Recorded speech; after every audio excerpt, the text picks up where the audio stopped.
how's everybody doing? This is Jamal Givens with LPKNC, and I'm on the chopping block at visceralchange.org.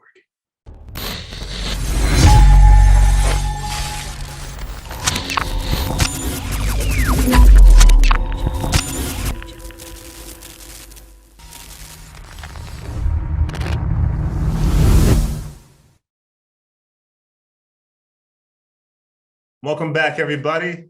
Next episode of the Chopping Block. I am here with my guy, good friend, brother, the whole nine yards, Mr. Jamal Givens, aka the president.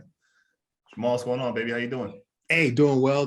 Glad to be here. Thanks for having me, and looking forward to the conversation that we're about to get into. No doubt about it, man.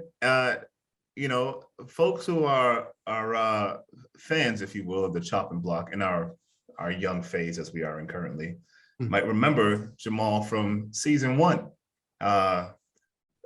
You are currently my first and only repeat guest, man, which I'm excited about.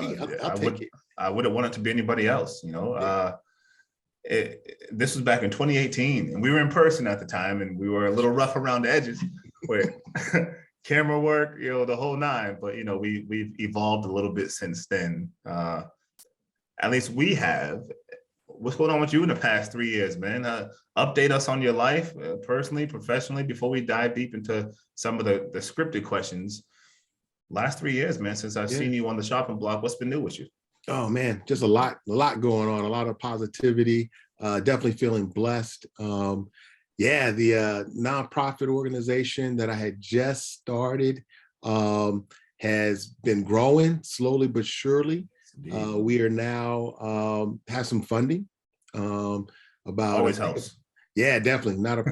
Definitely keeps the lights on, Right. I think we're somewhere is about $500,000 in awarded grants at this beautiful point. Just signed a lease for a space. Have incorporated 5 other staff. So there's 7 of us total now. And so, man, it's just, it's been crazy. Wow. A lot of learning and growth and just blessings and helping the youth and the community. That's what it's all about for me. That's exactly what it's all about, man. The tune hasn't changed much. And we're going to jump into that a little bit more. Jamal, by the way, folks, is the president.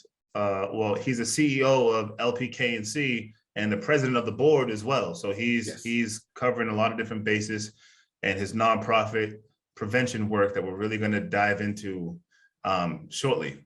But before we get into that, man, I always like to begin, for folks who may not know you, some of my listeners who haven't gotten the full breadth of what DEI looks like across the board and might be first introduced to you in the name of prevention. Let's talk a little bit about your upbringing, just a little bit. You actually come to the world, perspective-wise, with a little bit of an international experience. That's true. You spent a considerable amount of time, at least in your formative years, in Saudi Arabia. That's true. Talk about that experience, man, how it helped set the stage for who you are, and maybe what you took from that experience as you came back to the States full time, and so on and so forth.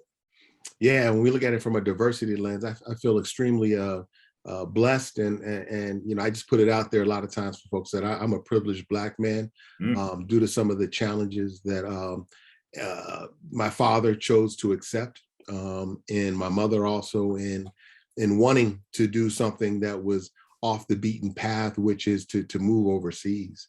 And so I was born in LA, Inglewood, California. Both of my parents are military, Air Force, retired, and living in LA. My parents were young and partying and having a good time and doing their thing. And, they had a house that was right across from a park. And that's when gangs, were beginning to come up and about. And as my dad began to see this element moving into the community, he just felt that it wasn't safe for him to raise his family any longer. And so he, used his connections through the military to get a job overseas in Saudi Arabia. And my dad's a photoscience engineer, and he learned his trade from the Air Force, the beginnings of, and he just, used that to to find other opportunities, and overseas was something that he was very interested in doing. Both of my parents are African American or Black. My dad from Philly, mom from Roanoke, Virginia, and so nice. Yeah, we moved to Saudi, man, when I was a youngin', man, like 6, 7 years old. Oh wow! And it was even then it was a culture shock because it was just totally different. I mean, being in the U.S. and having things that were how would you say just put together, I could just tell it was difference. Sure. And when we moved to Saudi, we lived downtown in Dhahran, Saudi Arabia. And it was just these high walls, nice homes in the city, and it was just different, man. Like marble floors. And were you on base?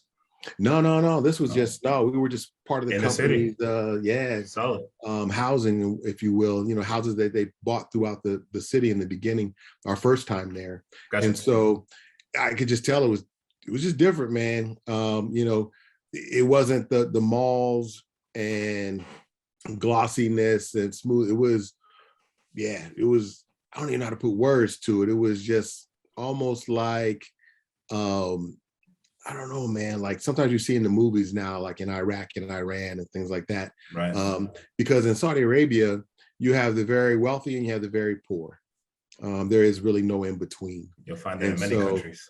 Yeah, right. Just and like so, here, and so, living downtown, I got to intermingle with the Saudi kids and learned soccer, played soccer all the time outside in the streets and all that. And so, through my years there, I went to school actually on the American Consulate. And that's where I did my, K through, I think it was K through 4, K through 2. And that was an experience. I mean, driving on the American consulate base, and if you will, and having to go through security guards all the time, and there was other Americans that were going to school there, so that was cool. Right. And then we ended up leaving Saudi Arabia, and then we went back to Atlanta for a year or two. And how old were you here? When I came back to Atlanta, I was 4th grade. I think I was just at the tail end of 3rd grade, and then jumped into 4th grade. Yep. Yeah, so it was just for like about a year and a half. We were back in the States. My dad was just recalibrating because the company he was with, had gotten into some challenges, and so he was like, let's go back to the States, recalibrate. And then, living in Atlanta was a huge culture shock for me, even being that young. Because when I was in Saudi, I was with predominantly all white people. Sure. And then in Saudi Arabia, I'm with all predominantly, actually when I'm in my community, I'm with Saudis, but when I'm at school, I'm with white people. Oh, got it. Okay. Yeah. So it's like, there's like this trying to learn the culture, trying to understand how things are moving and working. And then when I get to it, was it just you for Black folks? That you recall? At that first one, yes. Yeah. The first stint of my educational years, right? It was. And then coming to Atlanta, I ended up going to public school, which was, predominantly Black. Mm-hmm. And so I'm like, all right, this is interesting. And I was in College Park. So some of the listeners out there may know College Park. And so this was like, late 70s, 80s or whatever. And so a lot of Black folks were living in that particular community. That's who it was being built for. Right. And so, that was an experience. I mean, went to during summer camp. There was one summer I was out there at the YMCA, and man, it was rough. I mean, I learned how to fight, right, and how to protect oneself, and learned about the jonesing on each other and talking about your mama, and had to learn all that because that didn't happen in Saudi. No, which is interesting, right? Because I wanted to ask this question, but as you were talking, I have to imagine that maybe you just weren't old enough to be able to consider it from this perspective. But even as you reflect now, even James Baldwin, as we all know, was my historical idol. You know, he said essentially he went to France in 1948 to figure out essentially if he was James Baldwin or if he was a black man named James Baldwin. See what I'm saying? Because he was getting one thing here in the US. He was a black dude first, James Baldwin second. He went to France to really identify, you know, am I a man or am I a black man? And what does that mean? And so I guess my question to you is, to the best of your ability, you were young. Right. You know, did you see the sort of that element of racism, classism, separation in general in Saudi in the way that you saw it in Atlanta or have later on seen it in life? No, I think that not definitely in the beginning, but the second time that we went back after leaving, you know, going back to Saudi, leaving Atlanta. Okay. I mean, being in Atlanta, I definitely knew that there was a little bit of a difference in being black, and just felt it. But then going back to Saudi, kind of forgot about it the second time. We went to, my dad got a job with a company called Saudi Aramco, which is the largest producing oil company in the world, even still today. And that was an experience. And so an experience, a positive one, in that it was, I mean, the best of the best, man. I mean, I was going to school on Mercedes buses. Oh, wow. I was, we had Olympic sized pools. We had professional soccer fields, baseball diamonds. Yeah, it was crazy, man. It was a lifestyle that, and that's why I say I'm privileged. Right. And it was only probably, I mean, I know all of them. I still keep in touch with them today. 5 black families that were there, and we're all still, you know, boys today. Literally just got off the text with them recently. Nice. But it was good. It was good. So even then, in that space, excuse me, that you've identified as privilege, you still recognize blackness in some way, shape, or form. To what degree? And to what degree? Yeah. So I think when we were there, and this gets back to your earlier question a little bit, in that it was around 6th grade that we began realizing that we were black.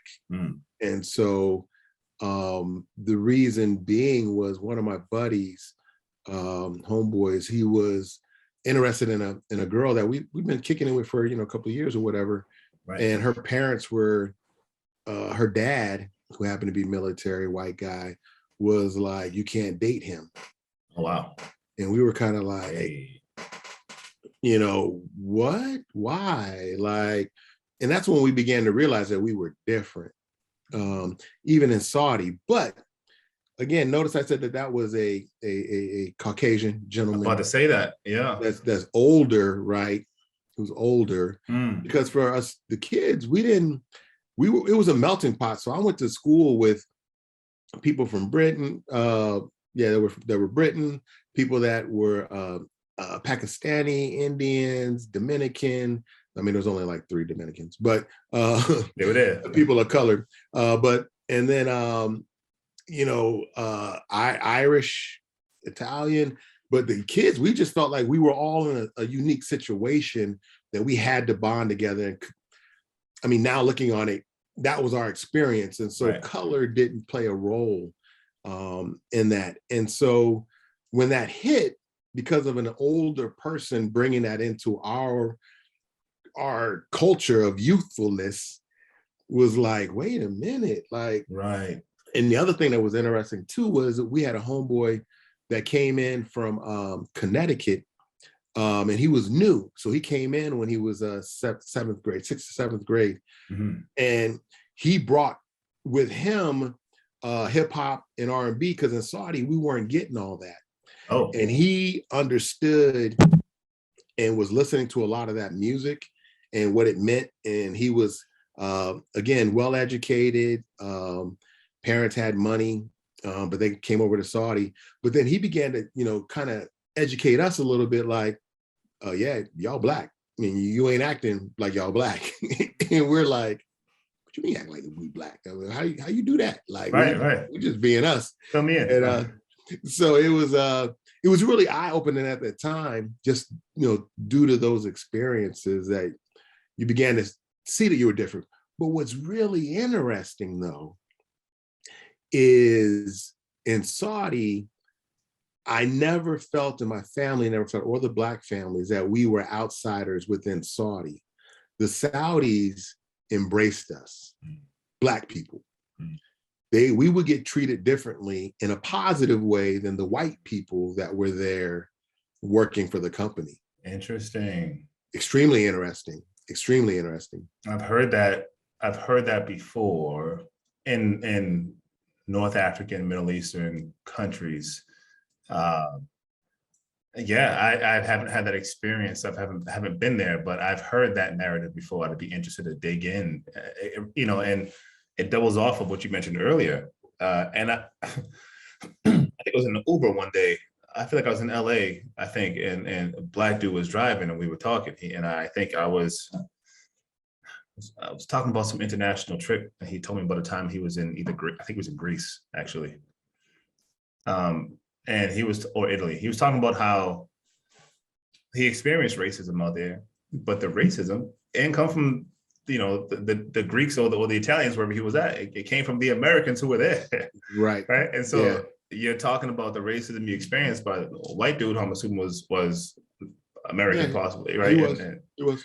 Right. That's where the racism comes from. And so the racism as we know it today is so uniquely American. I mean, it's not taken away from the fact that it's the original global pandemic, at least in the context of the US, but it's so the way it hits is so uniquely American that it's powerful and pronounced for you to say that even over in Saudi, the racism you experienced didn't come from the folks indigenous to the land, but the white folks who brought it over from America.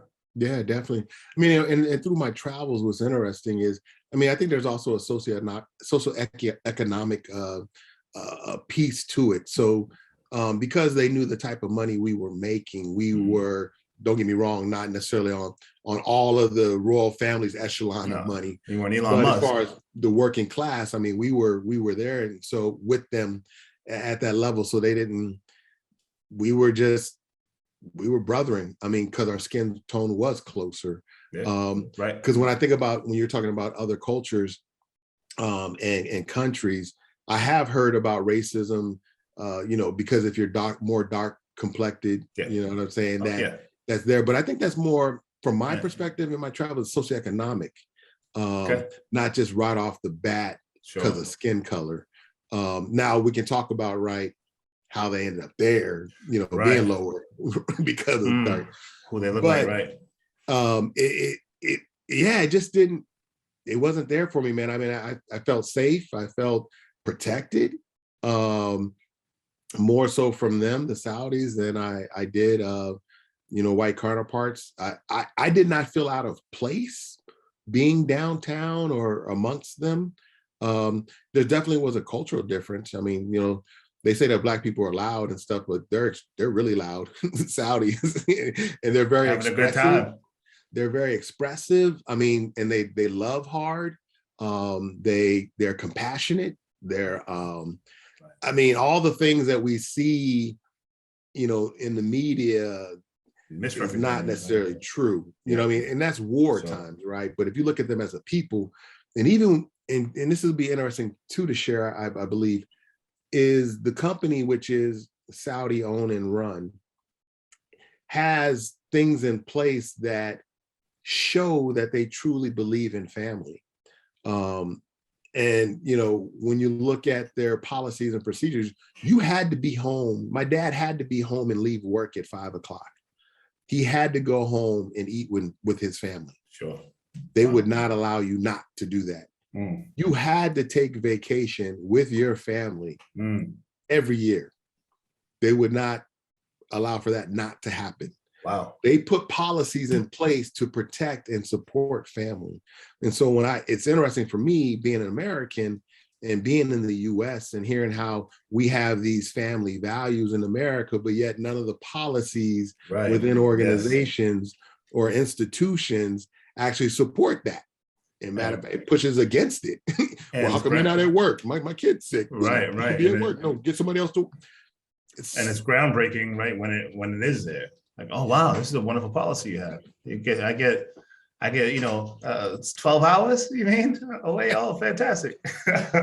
Yeah, just interesting. Yeah, but very interesting, man. Yeah, just the and being able to have traveled the world. I mean, I've been to Costa Rica, I've been to Malaysia, I've been to Singapore, been to France, I've been to Amsterdam, I've been to Vienna, and to see, especially as I began to get older and recognize myself as a Black man, how people perceived me in different cultures. Right. And I think your point is well taken, is that a lot of the stuff, and even when I came back to the US, and went to boarding school. I went to boarding school in Vermont, the whitest state in America. And the perception of me as a Black man there is all due to media that the US pushes out, from my perspective. And then how a Black person may be perceived. And the reason I know this is because of the way some people in certain countries would address me. And they would address me by what they saw on media from the US. Right, of course. Yes. Does that make sense?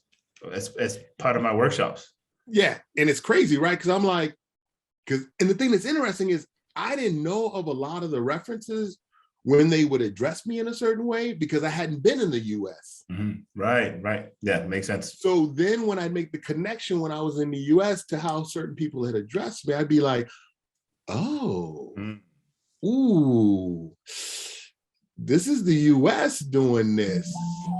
Yes. And that makes me feel some type of way. Yeah. Now, how long was your second stint? So the second stint was 22 years. In Saudi? Yep. In Saudi, yeah. Yeah, 22 years. So the first year was I think 2 to 3 years. And again, left when I was 7, 8, and then we came back 9, 10, around there, and then just stayed until 10 years ago now. I think it's 10 years now, 12 years. Wow. Amazing, man. Let me ask you, wow, we can run on that for a while. Let me pause on that. Right. Because that experience is something that I think a lot of folks would want to dig in a little bit more, especially when you start talking about media representation. I mentioned doing that in my workshops and my systems of socialization workshop, really talking about how, if you can control someone's narrative, right, in their image, you've pretty much already won the battle, essentially. Yep. And that was beautifully eloquated when you stated that.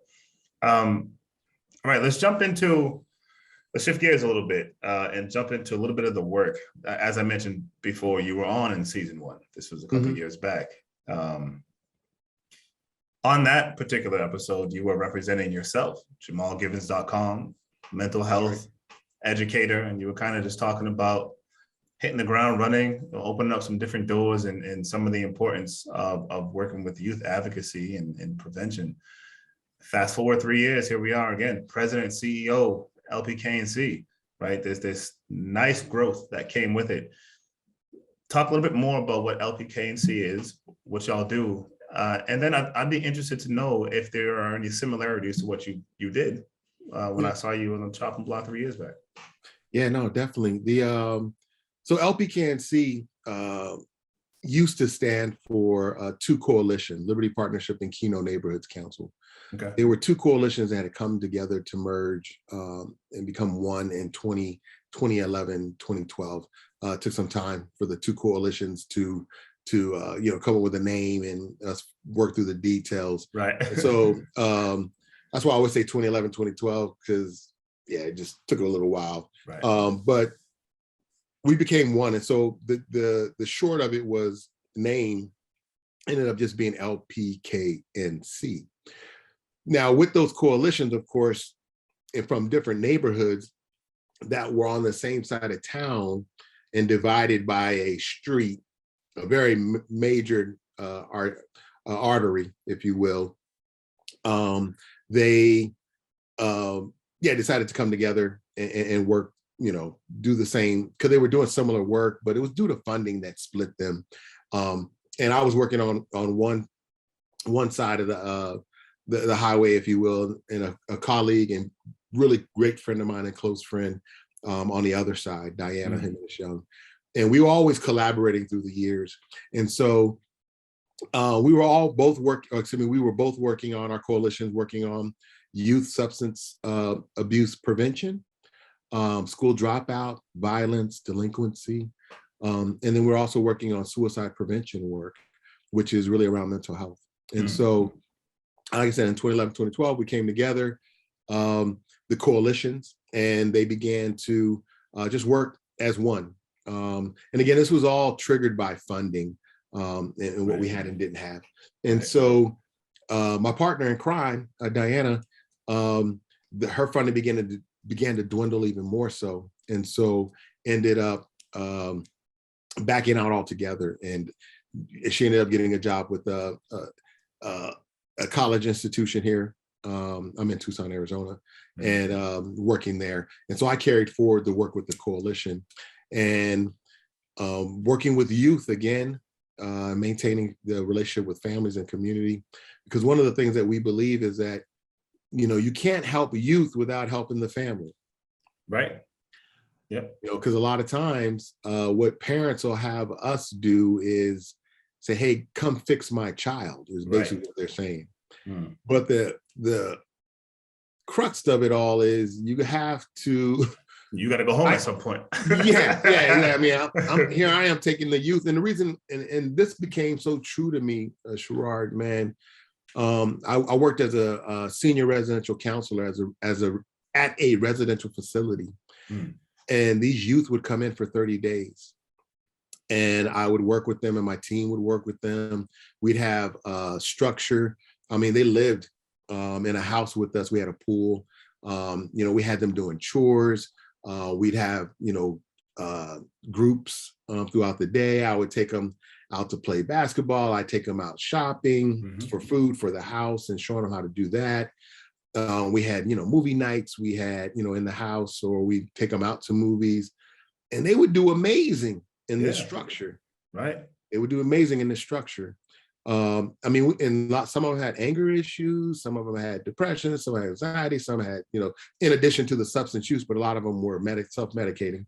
Right. And they do amazing because they knew what to expect. We were clear with our expectations, what they need to take care of, how they need to do it.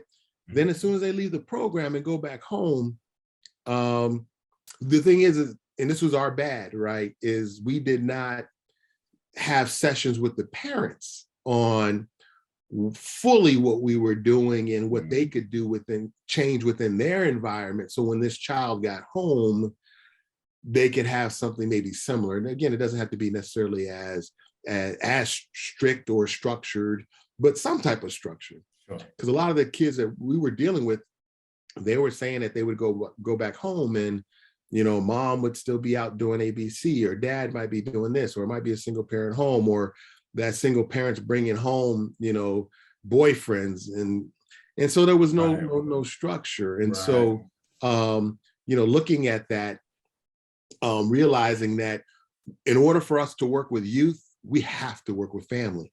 And in order for us to work with families, we also have to take a look at the environment that the community has. So what are some of the community norms that exist? Does our community allow, and this is anybody out there, does your community allow for drinking of youth as if though it's not a problem? Smoking of marijuana is not a problem for youth. And this could be exhibited by when parents are holding parties that are supposed to be for, teenagers or middle schoolers or junior highs, but yet you got alcohol flowing all through the party for the adults. And it's like, you know what? Y'all can hold off for 2 hours. Till the party's over, right? And then do your adult thing. This is not the time to do that. Because because you're arguing that kids are seeing this, right? They're soaking it up. Because they're seeing it, and then they're associating with it with having a good time and having to party. you have to have alcohol, marijuana, Gotcha. whatever The other drugs message. might be Yeah. flowing, Yep. I think we can role model that, at a kid's party, because you guys are underage, and it's illegal, some substances. And I know some are more legal now today than before, but Sure. that you don't need it necessarily for this instance. And so anyway, so us work, LPKNC is really focused on doing that type of work. And so when you were asking about how does JG Enterprises fold into this, it's the same work. I'm just focused more now through this nonprofit on a particular area. Yep. And so I'm doing the same thing. I'm not doing as much keynote speaking and going to conferences and speaking and things of that nature. I'm more just focused now on south side of town. Yes. And then also wanted to expand that a little bit bigger in other areas of Pima County. Again, I'm in Tucson, Arizona. Mm-hmm. But JG Enterprises is not dead. Once I get this kind of established, and what I mean by established is somewhat stable to be able to pass on to somebody else, perhaps from the community, right, to carry it forward. I'm then gonna go back to doing what I feel is my work that I need to do nationwide, right, and internationally. Right. Which was actually going to be one of my questions, so I'm glad you got there.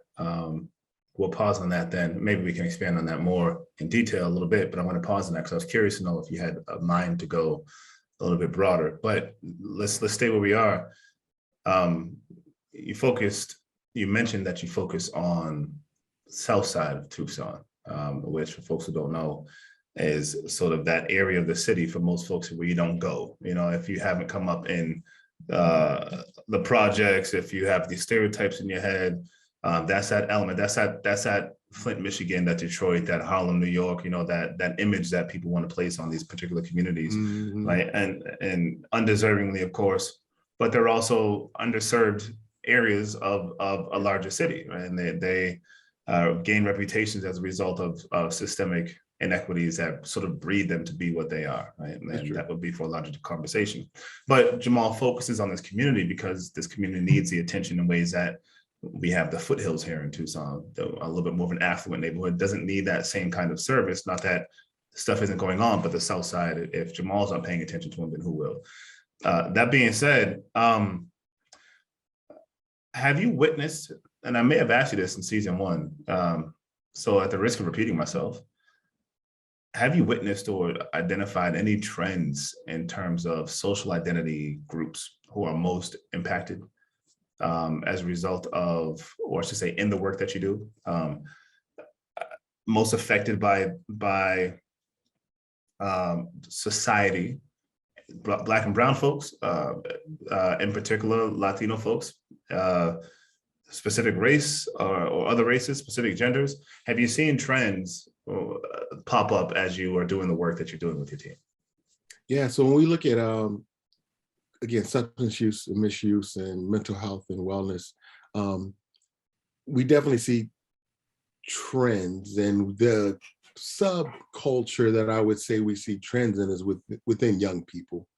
And that's across the board, white, Black, Latinx. And so again, subculture of youth is what I would say. We see some trends. If we were to drill deeper, I think when we're seeing challenges with substance use and misuse at a higher level, and mental health issues as far as anxiety, depression, I would say that you would see that within the LGBTQIA group.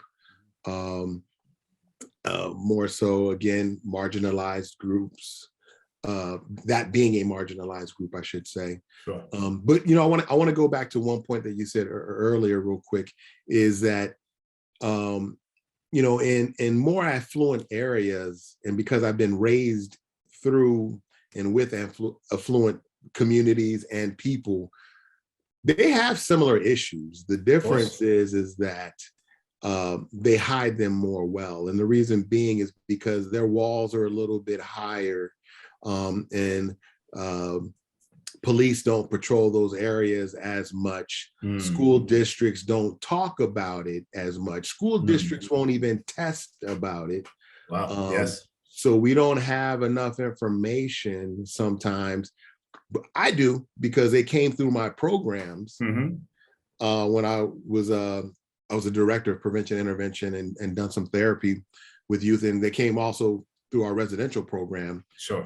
There were people of all different walks of life. And so when it comes to trying to get grants to help more affluent communities, and this is a systematic issue or problem, is that they won't fund those particular areas. But they have those youth have just as much challenges. I know private schools. They won't fund those areas because the research isn't there. Right. Well, because when you do, when you look at some of the data, right, as far as like what's the income level of this particular area, what are what are some of the blemishes within the community, or like you say, you look at a particular community and you see it. In more affluent communities, everything looks nice. Right. Yeah. But what we don't know is what's happening in those houses behind those closed doors.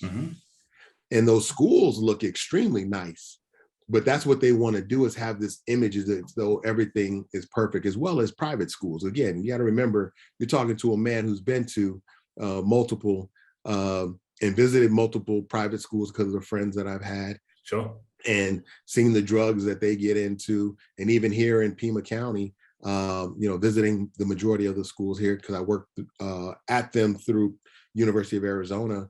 Right. I mean, I was working with youth that were having problems across the board. So I just want to make sure that the group understands that, and I think you were stating it, but I want to make sure it's loud and clear, is that of course all youth in any area could have challenges. And so it's just that, some school districts are more cautious about their image than actually the well-being of their youth.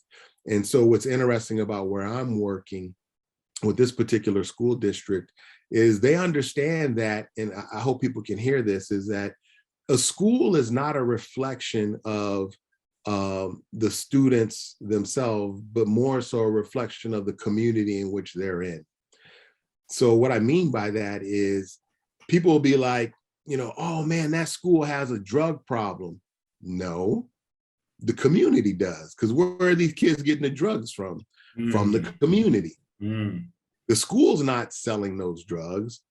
If you make the argument that students are selling it on the campus, but where are they getting it from? So this becomes more of a community issue than it does a school. The school gets the bad rap because you're putting 800, 1,000, 3,000 students in one space, so we can find out and see really what is going on. But what's going on is not the school's problem; it's a community problem, and a lot of people don't want to own up to that. Right. No, that's a good point. When you look at domestic violence or aggressions that are happening in school campuses, where are they learning that from? They're not learning that from the school. They're learning that they're bringing that in from outside. Right. So we have to then go outside of those school gates and say, okay, what's happening? But the thing is, we don't know what's happening, right? Because we can't necessarily see beyond that front door or through that garage door of what's really happening every day and every night. And so when we talk about, what are we seeing? And is there any particular groups that we see more of? I'm going to say no, other than LGBTQIA. And in my community, because it's 90% Latinx, I'm going to see that more. Also refugee population, which we have a small, they're trying to figure out their footing. And then that's the other sad piece too, is, this American way sometimes, especially when we talk about substance use and misuse, they pick up on those, what would you say, those ways of handling things. We got liquor stores all throughout, our county. And it's saying, well, use this, and then a commercials, right? And then Instagram, and then saying use these substances to deal with this issue, right? As opposed to what we're trying to teach, which is there are other alternative coping strategies to deal with issues that you're having in your life, and going to the bottle or even the marijuana at a young age, or cocaine is not the answer to deal with your depression. And we can debate, right, whether using pharmaceuticals, big pharma and all that. We can debate about that. But even without using those, there's still some natural things that you could do, like walking, jogging, exercising, meditation, being mindful, positive thinking, journaling, drawing, rapping, poetry. Right. So many other things that we don't support in our society. We say, no, take a pill or hit the bottle or hit a J, right? As opposed to all these other things. So. Yeah. Sorry, that was a lot. No, no, you covered a few things there, and it's so. Quick question I have. I'm going to double back on it. Do you all keep data at all in terms of like identity breakdown, race, ethnicity, gender, etc., LGBTQ? Yeah. I ask only because I don't know what the data is, but I would find it interesting because Tucson, the majority demographic is Latino. And I would find it interesting if the majority of youth you come across, when you break that down, are either Latino or white or what have you, if the data represents that and what message that sends in terms of the community of which you speak about. I recognize for sure that the youth, if we're talking about in terms of excuse me, diversity and age, right? The youth are stand up, especially if you're doing youth prevention work, for sure. Yeah. Systemically, and also in relation to what we were just talking about, without a doubt, there are these issues that occur in the more affluent neighborhoods. But an element to that as well are the resources that these folks have. Right. I mean, there's no secret when you think Period. about past Nixon, Reagan administrations, where there's a reason why crack cocaine is at least at this particular point in time back then was punished in a much more severe way than cocaine was, right? Because one was in the white neighborhoods and more accessible there, one was in the black neighborhoods, and it was a systematic effort to disenfranchise. And organizations like yours being present in places like the Harlems, right, and even some of the projects in Boston, where I'm coming, where the state I'm in, come from, Massachusetts, and the perception of Southside Tucson, right? The reason why there's so much energy focused there is because the resources are not in as much in abundance as they are in the foothills or some of the affluent neighborhoods here in Tucson or other places. And there needs to be accountability somewhere at the systemic level to begin to adjust that. We need, whether it means dropping those walls that you talked about a little bit in the affluent areas so they can get the help that they need, or providing more resources to the areas that don't have the walls as high, and making something a little more uniform to say this is an issue across the board, we need to address it. And so I'd be interested sometime down the road, if we ever get to that place, right, of seeing, wonder what the statistics look like for you all, because that is something that that stands out to me. And it would also make sense that, right, when we start adding on different layers, like you talked about mental health and depression and suicide, which all are very prominent within the LGBTQ community. So it makes sense why you would mention that particular group as well, as a community you see often in the work that you do.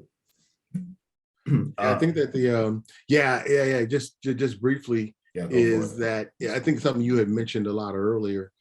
I mean, there definitely are some not social justice issues, and the resources not being there for particular communities to help them. And so I can understand in one breath why there is more money that flows to particular communities, and I think it's needed and necessary.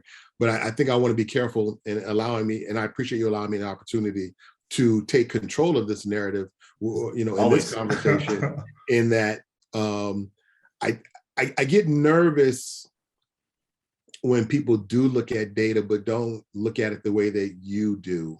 And what I mean by that is they could look at the data and be like, yep, see, all those Black people and Mexicans or Latin folks, yep, they got the problem, but they don't back it up with then, but why is that? It's not within context. Right. And so then they keep us, then they take that narrative and then continue to hold, you know, us people of color down, but not realizing, well, there's not as many resources going there. Therefore, that's the challenge. And it's, again, not that it's not happening in the more affluent communities, that they have more resources so for example, when they go to get counseling and therapy, they don't go to the major providers, big companies that, you know, everybody, they go to independents. And so the independent therapist doesn't keep the type of data that a big mill therapy behavioral health center does, right? And so again, resources to your point exactly. Yeah, I think it's I hope, and I think that's what you and I are doing, and even when we've talked offline and other people that we work with, is let's make sure they understand this other piece, and this is what you're doing.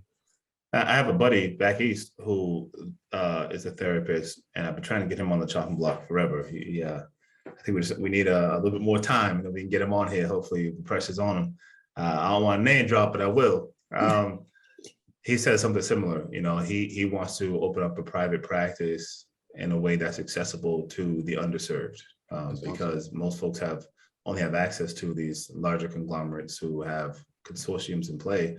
But whereas the more affluent folks are, you know, accessing some of these more private and independent entities that they can kind of say, here's what I want, and nothing else. He wants to create that space for the folks to have similar resources, right? So I recognize that. You talked a little bit about the youth, of course, being a pretty central piece of the work that you do.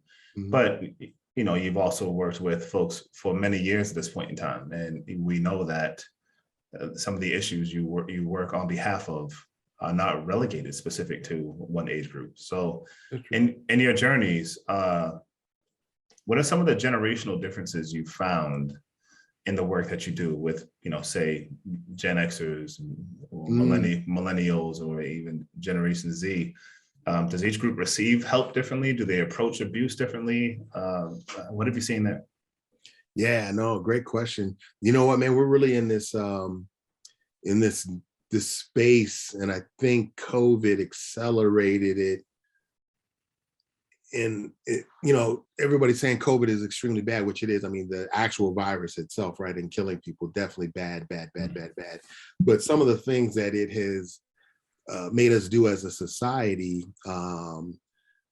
nation, the world, it's accelerated some things like remote learning. You know, you and I doing this here now when we could be together, but it's a little bit more, you know, easier to, hey, let me jump on Zoom, right? You know, remote working, like I said, and then, but what we did find out is how important connectedness is. And what I find interesting as I'm talking with youth and even parents, people that you and I, you know, have engaged with too, and you look at the news and people not necessarily wanting to go back to work because they're like, hold on, I can do what I was doing my own couch, my house, right? Like, hold up. Yeah. And then I can still be connected in finding some other activities, or that activities that I would normally have done after work. I could still do those, but not necessarily have to go to this building. And so I think we're beginning to see, when I say talking about connectedness also, is that the youth realize how important connectedness is in you know, the school. I think adults were recognizing that also, like, wait a minute, we need this to happen. And so the difference that I'm seeing is that some of the old guard, if you will, older heads are, you know, rushing to go back to status quo. I'm noticing the younger workers are like, whoa, hold up. I got a choice here a little bit, that a choice that I can make as far as my work-life balance. And I'm choosing me over you and your bottom line. Right. So that's what I'm noticing a little bit. And on the employment side, yeah. Yeah, I'm sorry, go ahead. No, that's kind of like what you're noticing on the employment side, right? It seems like, yeah, okay. Yeah, and working with teachers, what I've realized is, and I mean, this is a shout out to teachers. I hope people understood what they have been going through for years, which I've known. Because if you had to be if you're an adult on here and have kids and you had to teach your kids, well, imagine you were teaching 2 of your kids if you had 2 or 1. Mm-hmm. They're dealing with 30. Yeah, right. You're having a hard time with 1 or 2. Yeah. Mm-hmm. And here's the thing that we don't realize, and I've been going into schools and talking to the schools that I work with. I've been really harping on the idea that we got to help teachers remember to take care of themselves. If they don't take care of their mental health, how can they help the youth? Right.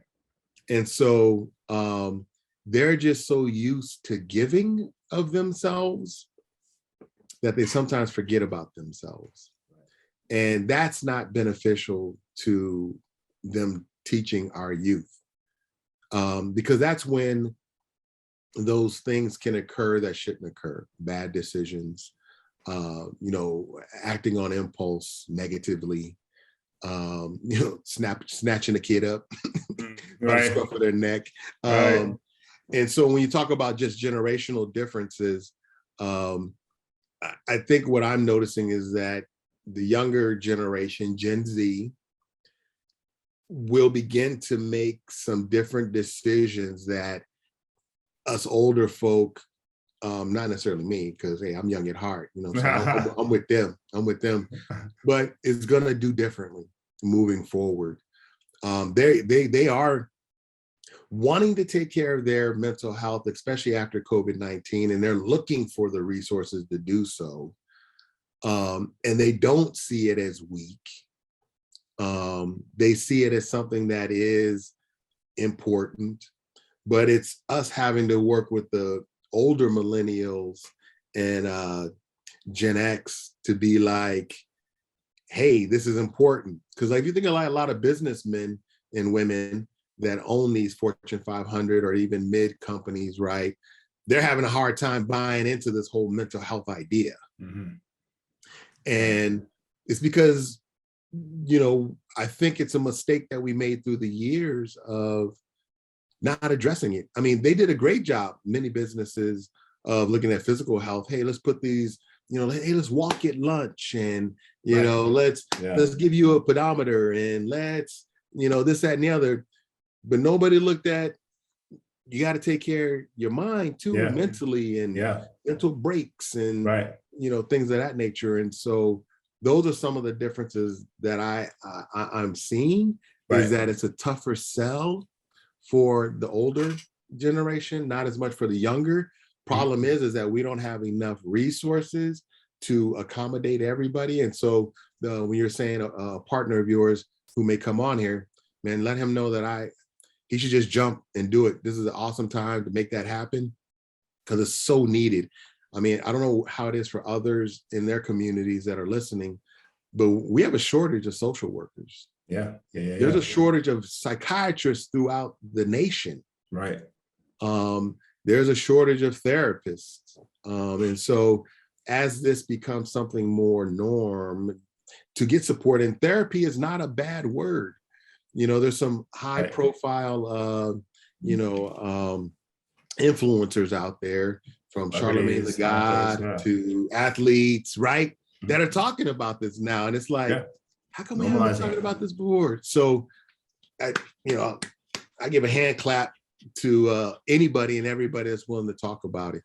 And when we talk about diversity, in the Black community and the Latinx community, it is going to be a harder hill to climb for us to talk about it, but we need to get more people on the front lines to talk about it, because I think if we drag our feet on it, it could be another just challenge that we'll be behind in, when we have an opportunity to be in front with it. And even when we talk about Black men and brown men not talking about emotions and feelings, and we got to shake all that. And I think you talk about this actually, Sherrod, is the masculine toxicity. That has not done us any favors. Right. It has not, and I know it's tough. Being a Black man, my father showed emotion, but probably not enough. I've learned through the years. I'm trying to get even better at it myself. I've taught my son, you know what I'm saying, we could talk about anything and his emotions, and me not call him weak or, this, that, and the other. And you and I talked about it, Sherrod, also, but I think those are some of the things when we talk about generationally that we need to take a look at for us to, just gain some ground and not being behind on this. If that makes sense. Yeah. Yeah, for sure. There's a lot to unpack there as well. Let me see.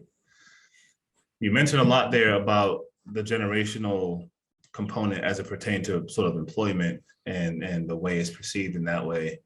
Another way that I was thinking of in terms of this question was with respect to, and if you've seen it in your experience, or if you know what the research and the data says, or whatever the case is, but the communities with whom you work that are various generations, again, boomers, not really boomers necessarily, but Xers, millennials, Z, when it comes to receiving help, and you're talking a little bit about it at the end when you talked about, therapy is okay. This shouldn't be a bad thing. When it comes to receiving help, or the approach to abuse in terms of how one might be influenced by society, do you see Gen Zers being more susceptible to the influences of society that lead to some of the abuse of which you speak of, in ways that maybe millennials haven't? Is there a change in the way people are impacted? Do you see what my question is? I think so. I think I know you. So like, put it there. We talk about, hey, when I was coming up, you just went to work, put your tie on, and got in there, and you didn't complain, although stuff was really difficult. You just pushed through because whatever. Or when I came up, your parents disciplined you in this way, and it built character.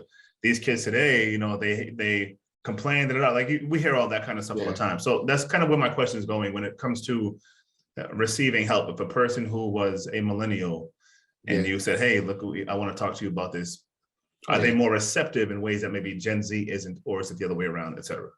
I think definitely that the older generation, older millennials and Gen Xers, from what I've seen, it's a little bit harder to get them to accept the fact that they should be warm to therapy or counseling or going. Younger millennials and Gen Zers are like, they about it in a heartbeat. Culture is different around it. I think so. And then when you look at, I think when you look at it though from a diversity standpoint or culture, like I was saying, African Americans, Latinx, from my experience and data that I've seen, because it's one of the things we're working on now is destigmatizing mental health. And trying to get that more into the Black and brown communities, and even natives are included in that, American Indians, is, hey, it's okay to talk about this, right? It's okay to unpack it. It's okay to, but even more importantly, right, is whatever trauma they may be dealing with, how do we make sure that trauma doesn't even occur in the beginning? That's right. Proactive. But yes, to answer your question, there's definitely a huge discrepancy between the generations. And I would ask anybody that's listening, if you do have young people, listen to them. learn from them. What they're sharing and you may think is weak, or they need to pull themselves up, suck it up, or whatever word you want to use, they're actually being a good role model for you. Because when you're carrying around a lot of stuff, some of it trauma, some of just day-to-day experiences, and you're just letting that eat you up inside, you're not the best you that you can be. Right, right. I think that's a very profound message. I really appreciate that. I got one last question for you, man, and you kind of already got there, so feel free to expand or take it wherever you want to take it. But you and I have this conversation often. You know, I present a lot. COVID hit, it dialed back, went to virtual, but I'm oftentimes in the air a lot of the times. I had my son during COVID, so that will shift how that looks moving forward as well. But my point is, I find myself a lot of conferences. I've had the pleasure of passing some around your way, yes, because I believe that there is a space in diversity and inclusion for mental health and for a lot of the work that you do. I just wanted to ask you, man, from the conferences you've gone to, from the work that you've done and your growth in DEI in general, do you agree? Do you see that there's a space in DEI for the work that you do? And if so, what does that look like, and what are we missing in this field? What do we need to pay more attention to? Yeah, no, I appreciate it. Yeah, definitely. I mean, yeah, when I was sharing with you a couple of years ago about what I did, and you're like, oh man, in a lot of spaces that I go, you know, this is something that's needed. And it was a blind spot for me because, again, you got to remember, I'm working in schools and community. Right. And so I'm not sometimes in certain spaces. And so when you brought it up, I was like, wow, okay, let me research this a little bit. And with your support and others, I did see where, man, this makes a lot of sense. And the thing is, it was really interesting. If you think about it, 3 years ago, when you and I first started talking about it, there was no COVID, right? And so they didn't see the after effects, right? But here it is, right? And that's what I was meaning to say earlier, and maybe I didn't get to it, was just that everything got accelerated because of COVID. Right. So the issue that you and I were talking about, where you saw a space for it, probably wouldn't have happened for another 5-6 years. Gotcha. Right. But it was COVID that was like, no, there's all these things happening, remote, and work-life balance, and even mental health. Right. And so I think there's definitely a space for it. I know there's a lot of industry still. I was talking with, oh man, I forget what, well, in the mining field, for instance, people that do mining, you know, they have been eating up some of the stuff that we've been, you know, putting towards them, because they're like, man, we need this in our field. Engineers, right. That's who it was. I was talking to a woman that is in HR and works with engineers. I'm supposed to get in touch with her to do some training with them at a particular industry. Great. Where they do this. So yeah, there's definitely space for it. I think it's about getting the conversation started. Yeah. And normalizing it, and saying that, you know, when somebody shares that they're feeling some type of way, that we automatically don't go to they're weak. Right. Or they can't handle it. Or, you know, so I think starting those conversations and having policies that might be around mental health. You know, a lot of times people have sick days as an example of what could be done. Is, why can't people just have a mental health day? That sounds crazy, but sometimes people just need a freaking break. Right? Yeah.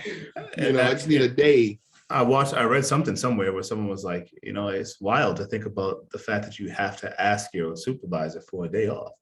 You have to ask, you know, if you think about it in practice, like, hey, I'd like to request this day off that you have, right, already set for you, but you kind of have to ask. And, you know, of course, in one way, it's like, okay, it's less asking, more updating, saying, hey, so we can prepare. But the culture of asking, that using that language for you to take your time for your own self is reminding me of what you're saying.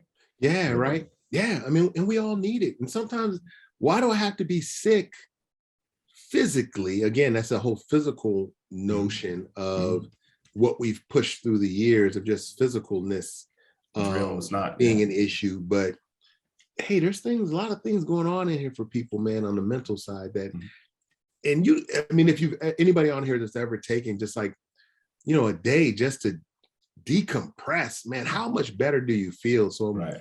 I think businesses in general across the board, welcome this type of conversation.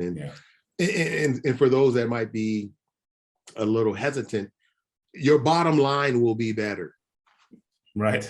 So if you're worried about the bottom line, and this, that research has shown over and over, people that are more mentally fresh will produce better for you if you have to look at it, if you need to look at it through that lens. Right. Which a lot of folks unfortunately do, Yeah. So, yo, I appreciate you taking some time out, man, and join us on the chopping block today, baby. Before I let you go, how can people get in touch with you, man? Hashtag, social media, emails, websites, publications. Yeah, man. If people are interested in knowing a little bit what we do and want us to come out and train, hey, we're about it. Jamal or JAMAL at LPKNC.org. That's my email. I know some people, the reason I had to spell it real quick because some people do Jamal with the H and JAMAAL. Two A's. Yeah. I'm the original, baby. I'm the number one, the way it first came out. And then our website is www.lpknc.org. You can follow us on Facebook, LPKNC. Just type it in. We're the only ones that pop up. And that's one of the unique things I love about that name. Right. Instagram, same thing, at LPKNC. So yeah, that's the way to reach us. I'd love to come out and do some trainings around substance misuse prevention if it's for youth. We do opioid prevention training. Fentanyl is a huge issue across the nation. We're coming to talk about that. Safe disposal of medications and proper disposal of medications. We talk to youth about just the harmful effects of marijuana nowadays. Just little plug real quick. Marijuana back in the day is not the marijuana of today. THC levels as high as 99%. So, that's not good for our youth. So yeah. So hey, hit Jamal up. Get in touch with him. Give you what you need. All right. I appreciate you, fam. Hey, thank you all for listening for today's episode of The Chopping Block. Sherrod Robbins, Jamal Givens, and you're on The Chopping Block at visceralchange.org.